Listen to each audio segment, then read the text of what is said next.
আমাদেরকে যে রূহ দান করলেন, এটা হচ্ছে আল্লাহ তাআলার অশেষ নেয়ামত। এজন্য আল্লাহ তাআলার ইবাদত করতে হবে। যে আল্লাহ তাআলা যে রূহটা আমার দিয়েছে, এই রূহটার মাধ্যমে আমি হাঁটতে পারতেছি, তাহলে আমি হেঁটে হেঁটে আল্লাহর মসজিদে গিয়ে নামাজটা আদায় করি। কিন্তু এমন কপাল করা, জুমার নামাজটা এসেও হাজির হয়। কপাল করা আছে। আল্লাহ তাআলা আপনার আমার এই বডি তো চলে যাবে, কিন্তু আল্লাহ তাআলা এই রূহের কাছ থেকে পাই টু পাই হিসাব দেওয়া হবে। আল্লাহ তাআলা রূহ দিয়ে আবার বানাইতে পারে কিনা, বডি বানাইতে পারে কিনা? আল্লাহ তাআলা সব কিছু পারে। এই রূহটা কালা না ধরা না সাদা, আজ পর্যন্ত কেউ দেখতে পারছে?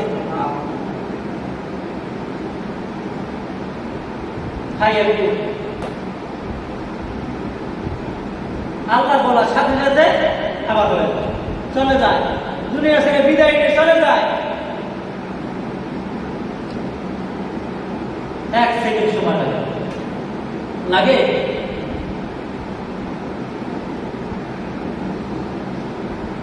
ولكم فيها ما تشتهي أنفسكم قليلا ما تؤمنون। যারা এই রূহ পাওয়ার পর একক মালিকের ইবাদত করবে, একক মালিকের গোলামি করবে, যে রূহের মাধ্যমে আমরা মনে মনে চিন্তা করলে সব কিছু বলতে পারি, পারে কিনা? যদি আমরা একটা কাজ করি, মুখ দিয়ে বলা ছাড়া অন্তর দিয়ে বলা যায় কিনা? যায় না? মুখ বন্ধ করে আপনি বলেন, বলা যায় কিনা? এমন একটা অন্তরের চক্ষু, এমন একটা পাওয়ার আল্লাহ তাআলা দান করছেন, যে পাওয়ারটা সেকেন্ডের ভিতরে লক্ষ লক্ষ কোটি কোটি মিলিয়ন পর্যন্ত পৌঁছে যায়। সুবহানাল্লাহ। মক্কা মদিনায় যদি যান, এখান থেকে যদি ফোন দেওয়া হয়, ফোন কিন্তু ঢুকবে না, সহজ ঢুকবে। এই জন্য এমবি কিনতে হবে, নেট কিনতে হবে, এরপরে ইন্টারনেটের মাধ্যমে ফোন দেওয়া লাগবে। তাও কথা নেটওয়ার্ক ছাড়া ক্লিয়ার বোঝা যায় না, কোনো কিছু দেখা যায় না। কিন্তু অন্তরের পাওয়া এমন একটা আল্লাহ তাআলা দান করছেন। আপনি 15 বছর আগে সৌদি আরব গেছেন, এই 15 বছর আগে কি দেখে আসছেন, যখন চক্ষুটা বন্ধ করে অন্তরের চক্ষু দিয়ে তাকাইবেন আমি কোন জায়গায় গেছিলাম, 1 সেকেন্ডের মধ্যে দেখা যায় কিনা? যায় কিনা? গতকালকে আপনি কোথায় ছিলেন, যখন অন্তরের চক্ষু দিয়ে একটুখানি চক্ষুটা বন্ধ করে অন্তরের চক্ষু দিয়ে তাকাইবেন আমি গতকালকে কোথায় ছিলাম আর এখন কোথায় আছি। 1 সেকেন্ডের ভিতরে 1 সেকেন্ড সময় লাগে না কল্পনা করার জন্য। 1 সেকেন্ড সময় লাগে না। 1 সেকেন্ডের ভিতরে যত জায়গায় আপনি গেছেন সমস্ত জায়গা অন্তর দিয়ে ঘুরে ঘুরে দেখা যায় কিনা? এই অন্তরের পাওয়ার দিছে কে? আল্লাহ। আপনার আমার মেধা শক্তি, ব্রেন শক্তি, বুদ্ধি, সাহস, হিকমত, শক্তি, এই সব কিছু দান করছে কে? আল্লাহ। এই সব কিছু শক্তি পাইতেছি রূহের মাধ্যমে। কার মাধ্যমে? কিন্তু যেই আল্লাহ তাআলা আমাদেরকে জ্ঞান দান করলেন, আমাদেরকে বুদ্ধি দান করলেন, সেই আল্লাহর পিছনে জ্ঞান খাটানো দরকার আছে না নাই? আছে কিনা বলেন? আল্লাহ। ওমর রাদিয়াল্লাহু তাআলা ইসলাম গ্রহণ করেন নাই, কিন্তু রাস্তার কিনারা দিয়ে হাঁটে, রাস্তা ধরে ঘুরে ঘুরে দেখে, হঠাৎ করে এক ভাষায় কোরআন কারীম তেলাওয়াতের শব্দ শোনা যায়। এই কোরআনের মধু এত সুন্দর, কোরআনের বাণী এত সুন্দর, কোরআনের তেলাওয়াত এত সুন্দর, হযরতে ওমর রাদিয়াল্লাহু তাআলা দূর থেকে কান লাগাইয়া শুনে। আর ওমর রাদিয়াল্লাহু তাআলা দেখতেছে ইহুদি নাসারা যারা আছে এরাও কান লাগাইয়া শুনে। ওমর রাদিয়াল্লাহু তাআলা কোরআন কারীম তেলাওয়াত করে বসে শুনে। হঠাৎ করে মুসলমানের দল যখন দেখতে পাইলেন, ডাক দেয়া বলে, কি ব্যাপার ওমর, তুমি তো ইসলাম গ্রহণ করো না, কিন্তু এই বাসার কিনারায় পয়সা তুমি কেন কোরআন তেলাওয়াত শোনো? তুমি তো মুসলমান। এবার ডাক দেয়া বলে, শোনো, আগামী কালকে থেকে তোমাদেরকে তুমি কাউকে আমি বাসার কিনারায় যেন না দেখি, কেউ কোরআন শুনতে আসবে না। এটা কিন্তু তোমাদের ধর্ম না, এটা হচ্ছে মুসলমান ধর্মের বাণী। ওমর রাদিয়াল্লাহু তাআলা যখন বিছানায় ঘুমাইতে গেলেন, ঘুমাইতে যাওয়া অবস্থা বালিশের সাথে মাথাটা লাগাইলেন। ঘুম হয় না, মনে মনে চিন্তা, গতকালকে কি বাণী শুনলাম, মনে চায় আবার গিয়ে এই বাণীটুকু আমি শুনি, এই কোরআনের বাণীটুকু একটু ঘরে শুনি। রাসূল পাক সাল্লাল্লাহু আলাইহি ওয়াসাল্লাম যখন মিরাজে গেলেন, মিরাজ থেকে আসার পর বনি ইসরাঈলের গোত্রের লোকজনদেরকে ডাকিয়া বলে, আমি ঘর ছিলাম কোথায়? সুবহানাল্লাযী আসরা বিআবদিহি লাইলান মিনাল মাসজিদিল হারাম ইলাল মাসজিদিল আকসা আল্লাযী বারাকনা হাওলাহু লিনুরিয়াহু মিন আয়াতিনা ইন্নাহু হুয়াস সামিউল বাসীর। রাসূল পাক সাল্লাল্লাহু আলাইহি ওয়াসাল্লাম এই মিরাজের ঘটনাগুলো বলতেছে, শোনো, আমি রাতের বেলা যখন গেলাম, মিরাজে যাওয়ার পর কোন রেওয়াতে আছে 40 বছর কাটে গেছে, কোন রেওয়াতে আছে 23 বছর কাটে গেছে। কত বছর? 23 বছর। আবার কোন রেওয়াতে 40 বছর। রাত্রিবেলা আপনি আমি ঘুমাইলাম, একটা রাত কাটে গেল। এমনি মুহূর্তে পয়গম্বর আয়েশা যখন বলতেছে, আমি 23 বছর পরে আসলাম, আমি 40 বছর পর মেরাজ থেকে আসলাম। ও পয়গম্বর, তুমি তো নবী না, তোমাকে বিশ্বাস করি না, তুমি একটা মৃত্যুক নবী। আমরা রাত্রিবেলা ঘুমাইলাম, সকালবেলা উঠলাম, এর ভিতরে 23 বছর কিভাবে কাটে গেল তার খবর নাই। আছে? রাত্রিবেলা ঘুমাইলে আপনি চিন্তা করেন, যখন সকালবেলা হয়, সূর্য উদিত হয়, সন্ধ্যা পর্যন্ত পৌঁছাইতে সারাদিন সময় কাটে না, সময় পার হয় না। কিন্তু রাত্রিবেলা যখন বিছানায় ঘুমাইয়া যায়, এই সকাল থেকে সন্ধ্যা পর্যন্ত যতখানি সময়, কিন্তু সন্ধ্যার পর থেকে সকাল পর্যন্ত ততখানি সময় কিনে বলে। কিন্তু রাত্রিবেলা যখন বিছানায় মাথাটা লাগাইয়া দেয়, মুহূর্তের ভিতরে, পলকের ভিতরে, অল্প সময়ের ভিতরে মনে হয় 5 মিনিট ঘুমাইলা, এমন অনুভব হয় কি হয় না? হ্যাঁ, মনে হয় 5 মিনিট ঘুমাইছে, এর ভিতরে ঘন্টার পর ঘন্টা কেটে যায়। আল্লাহ তাআলা যদি ইচ্ছা করে সব কিছু সম্ভব কিনা? আল্লাহ তাআলা হুকুম বানাইলেন, গুম হয়ে যাও, হয়ে গেছে। আসমান জমিন গুম হয়ে যাও, হয়ে গেছে। পুরো পৃথিবীর ভিতরে যা কিছু আছে আসমান জমিনের ভিতরে, আল্লাহ তাআলার বানাইতে মাত্র 6 দিন সময় লেগেছে। কয়দিন? 6 দিন। আল্লাহ তাআলা তার বন্ধু যখন মেরাজে যায়, আল্লাহ তাআলা বলে দিলেন, চন্দ্রকে বললেন, সূর্যকে বললেন, ও চন্দ্র তুমি যেই জায়গায় আছো সেই জায়গায় থাকবা। পানিকে বলে দিলেন, ও পানি তুমি যেই জায়গায় আছো সেই জায়গায় থাকবা। রাতকে বলে দিলেন, ও রাত তুমি যেই জায়গায় আছো সেই জায়গায় থাকবা। মানুষ যেখানে ঘুমাইতে আসে সবাই ঘুমাইয়া থাকবে। আল্লাহ তাআলা যখন সবাইকে হুকুম করে, হুকুম জারি হয়ে যায় কিনা? আল্লাহ তাআলা যখন হুকুম বলার সাথে সাথে সব পৃথিবীর ভিতরে যা কিছু আছে সব আল্লাহর হুকুমে হয়ে গেছে। এর ভিতরে দিনের পর মাসের পর বছরের পর বছর যায়, কাটে কাটে 23 বছর, কাটতে কাটতে 40 বছর কাটে গেল। যখন পয়গম্বর দুনিয়ার জমিনে ঢুকে আসলেন, আসার পরেও যেই টাইমে আসছে, ঘড়ি যেই জায়গায় ছিল তাকে দেখে এখনো সেই জায়গায় আছে।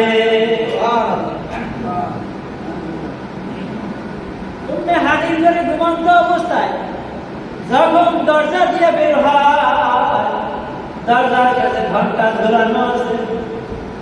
অনেকের বাসায় বিভিন্ন ধরনের ঝুলনি আছে কিনা? ঘন্টা ঝুলনি আছে কিনা?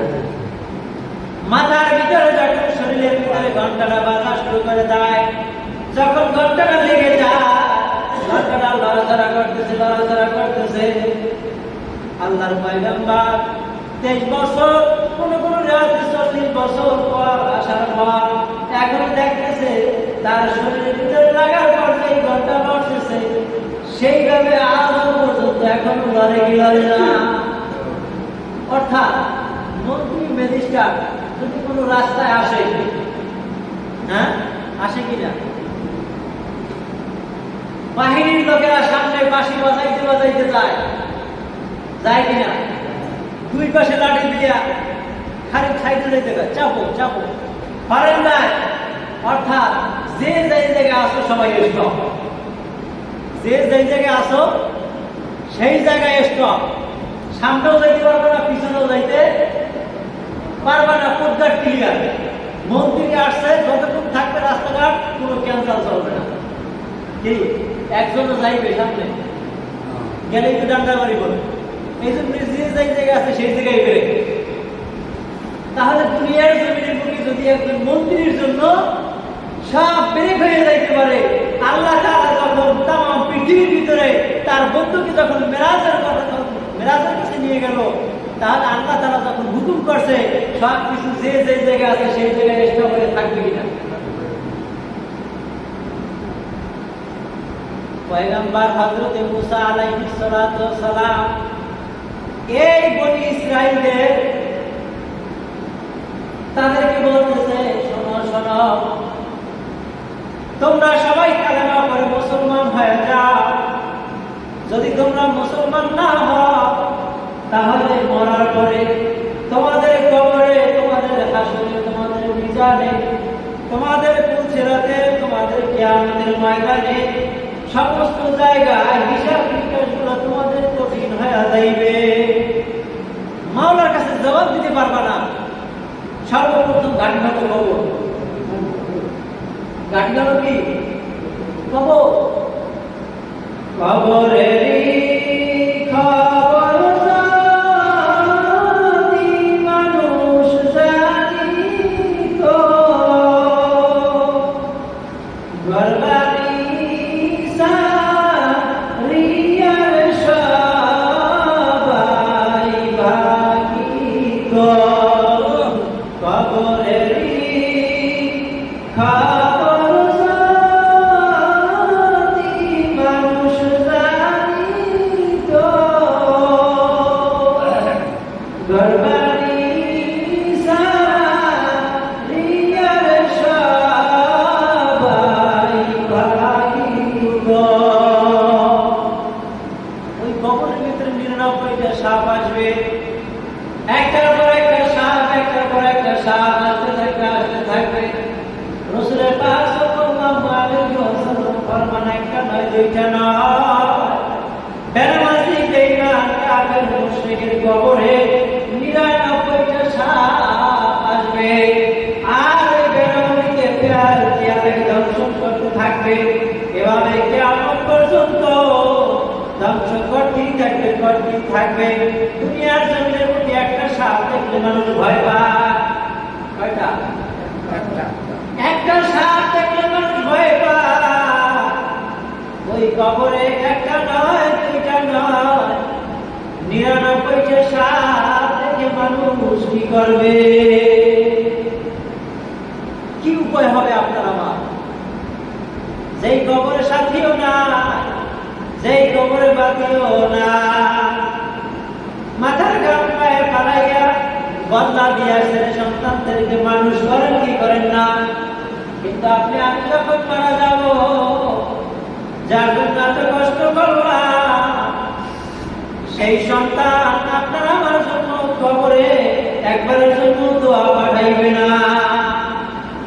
এজন্য কবরে যাইবে, দুনিয়া যাইবে, আমল করে যাইবে, অর্থাৎ নিজের কামাই নিজের ঘরে রওনা করবেন।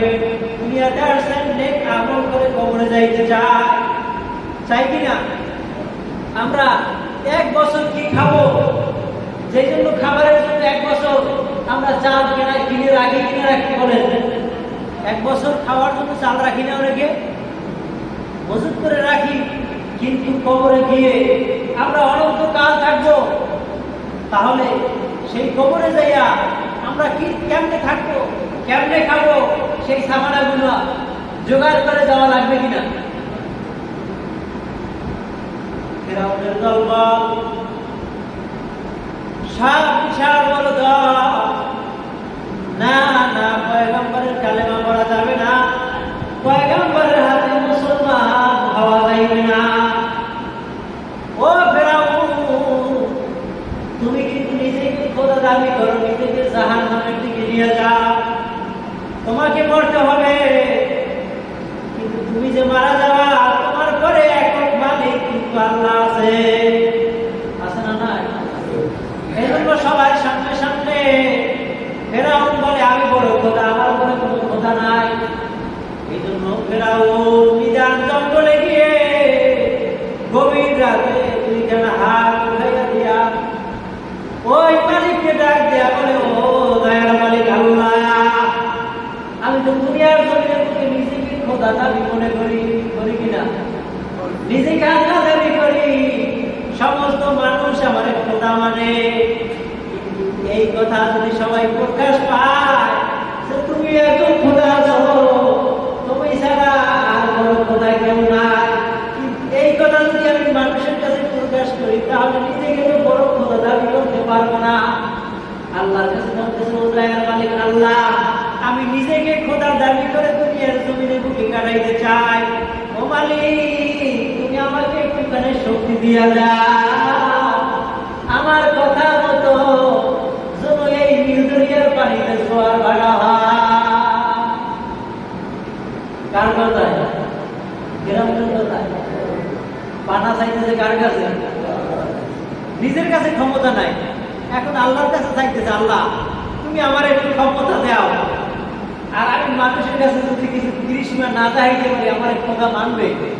হ্যাঁ আল্লাহ, মানুষ আমার খোদা মানবে না, আমার বিশ্বাস করবে না। মালিক, তুমি আমার একটু করে পাওয়ার দিয়ে দাও, ক্ষমতা দিয়ে দাও, এই দরিয়ার পানির জন্য আমার হুকুমে জোয়ার হয়, আমার হুকুমে ভাড়া লেগে যায়।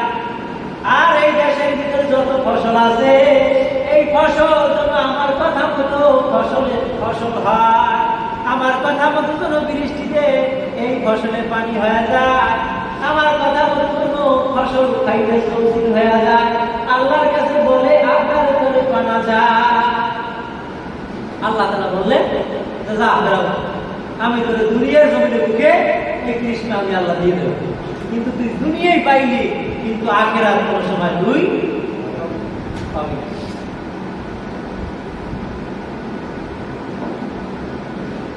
ফেরাউন আল্লাহর কাছে এই পাওয়ার পাইয়া এখন মানুষের বলতেছে, শোনো, তোমরা কেউ মুসার কথা মানবা না, মুসার কালেমা পড়বা না, মুসা তোমাদেরকে মিথ্যা কথা বলে জাহান্নামে নিয়ে যাইবে।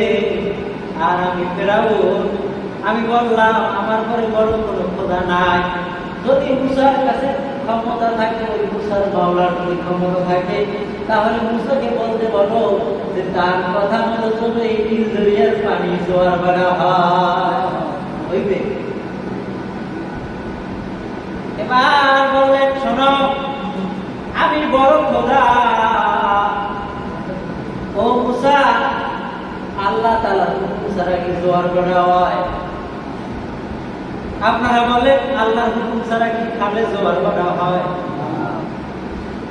মুসা বললেন, না, ওই মালিকের হুকুম ছাড়া খালের নদীর ভিতরে জোয়ার ভাটা হয় না। তাহলে যদি আমি জোয়ার ভাটা হওয়াইতে পারি, তাহলে বিশ্বাস করবার যে আমি বড় খোদা। দেখা এবার ফেরাউন আল্লাহর কাছ থেকে তো চাইয়া আনলেন দুনিয়ার জমিনে বুকে। এবার দুনিয়ার কিনারায় গিয়ে বলে, ও সমুদ্রের পানি তুই জোয়ার হয়ে গা। সমুদ্রের পানি ফেরাউনের কথায় জোয়ার শুরু হয়ে গেল। আবার নীল দরিয়ার পানি হুকুম করার সাথে সাথে ও নীল দরিয়ার পানি আমি ফেরাউনের হুকুমে তুই বাড়া লেগে যা হয়ে গেছে। এই বনি ইসরাইল, এই জাতির লোকজন এবার ফেরাউনের কৃষ্ণা দেখে, মুজরা দেখে, এবার কিছু কিছু লোক ফেরাউনের দরবার ভারী হয়ে গেল। এবার চিন্তায় পড়ে গেল, শোনো, তোমরা ওই মুসার কথা কখনো শুনবা না। এখন বিশ্বাস হয়েছে ফেরাউনের ভিতরে এসে গেছে, আর কোন টেনশন আছে? আল্লাহর পয়গম্বর হযরতে মুসা আলাইহিস সালামের হাতে একটা মুজিজা লাঠি আছে। এই লাঠিটা দিয়া পয়গম্বর গাছের ডাল ছিঁড়ে ছিঁড়ে বকরিকে পাতা পেরে পেরে খাওয়া। এই হইল একটা মুজিজা। আর একটা মুজিজা, যখন পয়গম্বর মুসা আলাইহিস সালাম তার ডান হাতখানা যখন ক্ষেতের ভিতরে ঢুকায়, ক্ষেতের ভিতরে ঢুকানোর সাথে সাথে, বের করার সাথে সাথে হাতের ভিতর থেকে আগুনের কুণ্ড বের হয়ে যায়। আবার যখন পয়গম্বর মুসা আলাইহিস সালাম রাত্রিবেলা তার হাতখানা যখন মুখ করে ক্ষেতের ভিতরে ঢুকিয়ে যখন বের করে, বিশাল বড় এমন পাওয়ার লাইট হয়ে যায়, টর্চ লাইট, যে তামাম পৃথিবীর ভিতরে এত দামি, এত পাওয়ারি লাইট আর পৃথিবীর বুকে কোনো মানুষ আবিষ্কার করতে পারবে না। কি দিয়ে হয়? হাতের মাধ্যমে। এই কৃষ্ণ দেখার পর কিছু কিছু বনি ইসরায়েলের লোকজন পয়গম্বর মুসা আলাইহিস সালামের হাতে কালেমা পড়ে মুসলমান হয়ে যায়। এবার পয়গম্বর মুসা আলাইহিস সালাম টিপটিপ কারিশমা দেখাইবে। এবার ডাক দেয়া বলে, ও ফেরাউন, তোর যে কারিশমা আছে আমি এই কারিশমা দেখতে চাই। এবার ডাক দেয়া বলে, ও পয়গম্বর তুমি মুসা আসো, কিন্তু একটা জাদুকার, জাদু ছাড়া অন্য কোনো কিছু করতে পারো না। তোর কাছে কোনো মানুষ নাই, তোর হাতে একটা ক্ষমতা লাঠি ছাড়া আর কোনো কিছু নাই। ও মুসা, তোমার হাতে একটা লাঠি ছাড়া আর কোনো কিছু নাই। তোমার এই লাঠির কৃষ্ণা কি আমরা দেখতে চাই, তোমার লাঠির পাওয়ার কথা আমরা দেখতে চাই। এবার ফেরাউন দেশের ভিতরে যত জাদুঘর আছে, সারা বিশ্বের ভিতরে বড় বড় জাদুওয়ালা, এই জাদুকার তাদেরকে নিয়ে আসা হলো। জাদুকর সবাই নিয়ে একটা মিটিং দিয়ে বসা হলো। প্রত্যেকের হাতে লাঠি থাকবে, দুই হাত ধরে একটা লাঠি থাকবে। আমরা বিভিন্ন জায়গায় যাই, দুই হাত আর ওই হাত লাঠি ব্যবহার করে কি করে না। আগের জমানায় প্রায় মানুষের হাতে দুই হাত আর ওই হাত লাঠি ছিল না। অর্থাৎ লাঠি দ্বারা বিভিন্ন জায়গায় যাওয়া হতো। রাত্রিবেলা লাঠি নিয়ে হাঁটা হতো। যদি সাপ পিস্তল থাকে, লাঠি দেখে দূরে সরে যায়, রাস্তার ভিতরে থাকে না।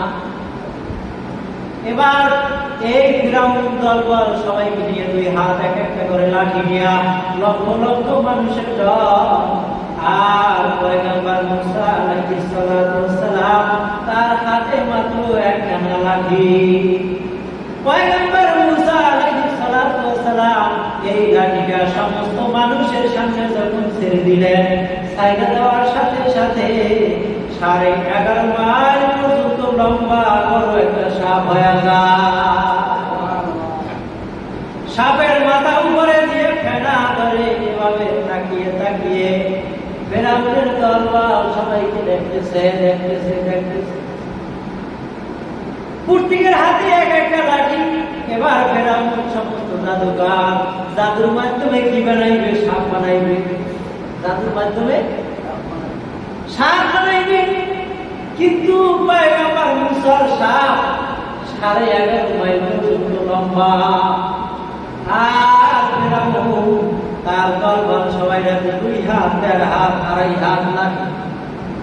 প্রত্যেকে জাদুর মাধ্যমে যখন লাঠিগুলা জমিনে ছাড়া হলো, জমিনে ছাড়ার সঙ্গে সঙ্গে এবার প্রত্যেকের লাঠিতে এক একটা করে সাপ হয়ে গেল। এবার একটা নয়, 2টা নয়, লক্ষ লক্ষ ছোট ছোট সাপ। আর পয়গম্বর মুসা আলাইহিস সালাতু ওয়াস সালামের কাছে একটা সাপ। এবার সমস্ত সাপগুলো একাত্র হয়ে সিরিয়াল মতো আসতেছে বড় সাপের দিকে। অর্থাৎ সাপে সাপে লড়াই হবে। দেখো পয়গম্বর মুসার সাপের পাওয়ার বেশি না আমার সাপের পাওয়ার বেশি? তাদের লক্ষ লক্ষ সাপ আর পয়গম্বর মুসার মাত্র একটা সাপ। পয়গম্বর মুসা আলাইহিস সালাতু ওয়াস সালাম তার সাপ যখন 2টা আঙ্গুল দ্বারা যখন সাপকে ইশারা করা হলো, আঙ্গুল 2টা যখন সাপের মাথার কাছে নিয়ে আসা হলো, এবার আনার সঙ্গে সঙ্গে পয়গম্বর মুসা আলাইহিস সালাতু ওয়াস সালামের সাপ এবার ওই ফেরাউনের সাপ এক মুখে খাবার দিয়ে 5টা 10টা 15টা এভাবে করতে করতে এক এক খাবার ভিতরে মুখের ভিতরে ঢুকায়। এক একটা থামা দিয়া 4-5টা করে সাপ খালি মুখের ভিতরে দেয় আর পেটের মধ্যে ঢুকায়। এভাবে সাপ খাইতেছে। আর এর আগে সমস্ত মানুষগুলা হাতে তালি যায় যে আমাদের লক্ষ লক্ষ সাপ আর মুসার একটা সাপ। এই জন্য খুশির চড়ে সমস্ত মানুষজন এই ফেরাউনের দরবার হাতে তালি দেয়। কিসের চড়ে হাতে তালি যায়? খুশি দিল। এবার যখন সাপ পয়গম্বর মুসা আলাইহিস সালাতু ওয়াস সালামের সাপে খাইতে সমস্ত সাপ প্রায় শেষ পর্যায়ে। এবার ফেরাউনের একজন কন্যা, একটা মেয়ে ডরের সুরে বড় জাদু করবে। জাদুকরের ফুলের মধ্যে ডরের সুরে হাত দিয়ে জাদুকর আমার বাঁচা, আমার ভয় হয়। ওখানে সাপগুলাকে আস্তে আস্তে খাইয়া পালায়। এই সাপের পরে কেন আমাদেরকে আস্তে আস্তে খাওয়া শুরু করে দেয়। এই ডর শরীরের ভিতরে ঢুকে গেছে। ফেরাউনের চতুর্কুলে ঘেরাও দিয়ে গেলে, ও বাদশা ফেরাউন, ভগবান আল্লাহ আপনি তো আমার ভগবান, আপনি আমাকে বাঁচান, আপনি বড় খোদা আমাকে বাঁচান। এবার ফেরাউন তো বড় খোদা নিজের পরাণের ভিতরে আইতে গেছে, নিজের শরীরের ভিতরে কম্পন শুরু হয়ে গেছে। এবার ফেরাউনের দরবার সবাই দূরে দূরে সরে যায়। ডরের সুরে কেউ কেউ দৌড়াইয়া যায়, আর কেউ কেউ দৌড়াইয়া পয়গম্বর মুসা আলাইহিস সালাতু ওয়াস সালামের কাছে এসে বলে, ও পয়গম্বর মুসা, ওই সাপের হাত থেকে বাঁচাও, সাপের মুখ থেকে বাঁচাও, আমরা আর ফেরাউনের দলে নাই, এখনই আমাদেরকে কালেমা পড়াইয়া মুসলমান বানাইয়া দাও। সাপগুলো খাইয়ে ফেলাইলে। এবার ফেরাউনের দল বালকার হাতে কোনো লাঠি নাই, শেষ। পয়গম্বর মুসা আলাইহিস সালাতু ওয়াস সালাম বিসমিল্লাহ বলে আবার সাপের গলা ধরলে, গলাটা ধরার সাথে সাথে মুখ করে ধরার সাথে সাথে লাঠি আবার সাপ আমার আগের মতো লাঠি হয়ে যায়। যখন লাঠি হয়ে যায় একবার টেনশনে পড়ে গেলেন। শোনো শোনো, আমরা এবার সিদ্ধান্ত নিয়েছি যে পয়গম্বর মুসা আলাইহিস সালাতু সালামকে রাখা যাবে না, ওকে আস্তে আস্তে কিভাবে ধ্বংস করা যায় ধ্বংস করা লাগবে। মানে কি করা লাগবে? ধ্বংস করা লাগবে। শোনো, তোমাদেরকে 1 মাস সময় দিলাম। কয় মাস? 1 মাস পর্যন্ত সবাই খাইতেই থাকবা, খাইতেই থাকবা, খাইতেই থাকবা। আছে না নাই? যারা অসুস্থ খালি খাওয়ায় খাওয়ায় খাওয়ায় খাওয়ায়, তার বড় শক্তি লাগবে। কি লাগবে? খাইয়ে খাইয়ে বড় শক্তি বাড়ানো লাগবে। আবার কেউ কেউ আছে যে খালি খাইতে থাকে খাইতে থাকে খাইতে থাকে। তাই শোনো, অমুক জায়গায় যাবো, কপালে খাবার নাও জুটতে পারে। হ্যাঁ, কপালে খাবার নাও জুটতে পারে। 3 দিনের জন্য যাবো, একেবারে খাইয়ে নেই ভালো মতো। বাথরুমে ধরলেও বাথরুমে যায় না, কারণ খিদে লাগিয়ে দিয়ে পরে খাবো। এমন লোক আছে না নাই? ফেরাউন বললে কেউ বাইরে যাবে না, 4টে সাইড রাখবা। কি করবা? 4টে সাইড রাখবা। 1 মাস পর্যন্ত সবাই খাবা। যখনই খাবার খাইবে, আল্লাহ তাআলা পয়গম্বর মুসা আলাইহিস সালাতু সালামকে বলে দিলেন, ও পয়গম্বর মুসা, ফেরাউনকে বলে দাও, ফেরাউন তোমার দলবল নিয়ে এখনই কালেমা পড়ে মুসলমান হয়ে যাও। যদি তুমি মুসলমান না হও, আল্লাহ তাআলার পক্ষ থেকে একটা একটা করে গজব আসবে। সংবাদ দিয়ে দিলেন আল্লাহ, যদি তুমি কালেমা পড়ে তোমার দলবল নিয়ে মুসলমান না হও, তাহলে তোমার উপরে একটার পর একটা কি আসবে? গজব আল্লাহর পক্ষ থেকে নির্ধারিত হয়ে গেছে। আল্লাহর পক্ষ থেকে হইলে দেখা যায় যে আমার পরে তোমার আল্লাহ মানি না, তোমরা ওই মুসার কথা শুনবা না, তোমরা সবাই খাইতে থাকো খাইতে থাকো। কিন্তু খাইবে সিদ্ধান্ত নেওয়ার পর পরের দিন ঘুম থেকে উঠবে, সকালবেলা খাইবে। আল্লাহ তাআলা উঠুনের গজব আল্লাহ তাআলা দিয়ে দিলেন। এবার পানি খাইতে যায়, পানির মধ্যে উকুন। আচ্ছা, খাবারের মধ্যে যদি 1 গ্লাস পানির মধ্যে একটা উকুন দেখেন, পানি গেলা আপনারা খাইবেন? গ্লাসের মধ্যে অসংখ্য উকুন দেখা যায়, কিভাবে খাইবে? পানি দিয়ে গেলেন ভাত খাবার জন্য, ভাতের কাছে গিয়ে দেখে ভাতের মধ্যে খালি উকুন আর উকুন আর উকুন। ভাত খাওয়া যাইবে না, শুকনা খাবার খাইতে যায়। শুকনা খাবারের কিনারায় গিয়ে দেখে শুকনা খাবারের লাগে খালি উকুন কামড়াই গেছে। এখন খাওয়ার মতো কোনো কায়দা আছে? 1 মাস পর্যন্ত খাইবে, সব খাবারের মধ্যে উকুন আর উকুন আর উকুন আর উকুন। এই ঘটনা দেখে কেউ খাবার খাইতে পারে না, বংশ তো শেষ। কেউ কেউ দৌড়ে গেলেন, ও পয়গম্বর মুসা, আমরা কালেমা পড়ে মুসলমান হইতে চাই। পয়গম্বর মুসার খানা ঠিক আছে না না?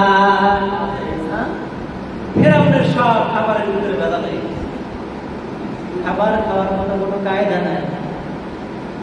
রাত্রিবেলা ঘুমায় গেলেন। ঘুমানোর পর পরের দিন আবার সকালবেলা উঠলেন। এবার পরের দিন আল্লাহ তাআলার পক্ষ থেকে আবার গজব আসলেন।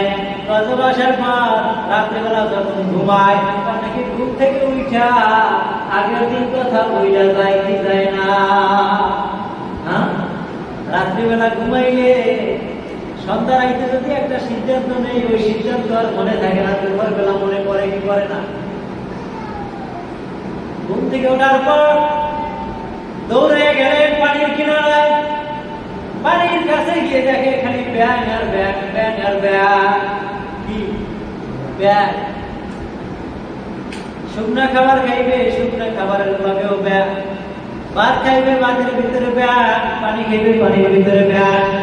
গন্তব্যস্থানে চেহারা বলবে, চেহারার উপরে ব্যাং। বিছানায় ঘুমাইতে যাইবে, ঘুমাইতে যাইবে, বিছানার ভিতরে ব্যাং।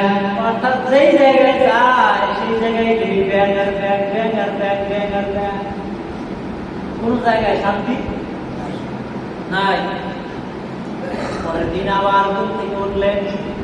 ঘুম থেকে ওঠার পর যখন পানির কিনারায় যায়, পানির কিনারায় যাইয়া পানি পান করবে, পানির দেখা যায় না। জগের ভিতরে রাত্রিবেলা পানি দেখলাম, এখন দেখি পুরো জগের মধ্যে রক্ত আর রক্ত। আচ্ছা, জগের মধ্যে যদি এক জগ রক্ত থাকে, আপনার আমার পেটের ভিতরে যাইবে, খাওয়ার মতো কোনো কায়দা নাই। শুকনা খাবারের কিনারায় গেলে শুকনা খাবারেও রক্ত মাখা, শুকনা খাবারেও রক্ত মাখা। ভাত খাইতে গেলেন, ভাতের ভিতরে রক্ত মাখা। চেহারের ভিতরে বসবে, চেহারের উপরে রক্ত মাখা। অর্থাৎ চেহারের ভিতরে যদি কোনো ময়লা দেখি, দোয়া ছাড়া চেহারে বসা যায়, কিন্তু দুই বেশি দিয়া পানির ভিতরে রক্ত। এভাবে করতে করতে করতে করতে এবার ফেরাও চিন্তা করলেন যে সবাই শোনো, যেহেতু সব খাবারের ভিতরে রক্ত রক্ত রক্ত, খাবারের ভিতরে ব্যাং ব্যাং ব্যাং, খাবারের মধ্যে উঠুনার উঠুনার উঠুন, খাবার খাওয়ার দরকার নাই। আমাদের গাছের ভিতরে ফল আছে না? হ্যাঁ, এই ফল বাসায়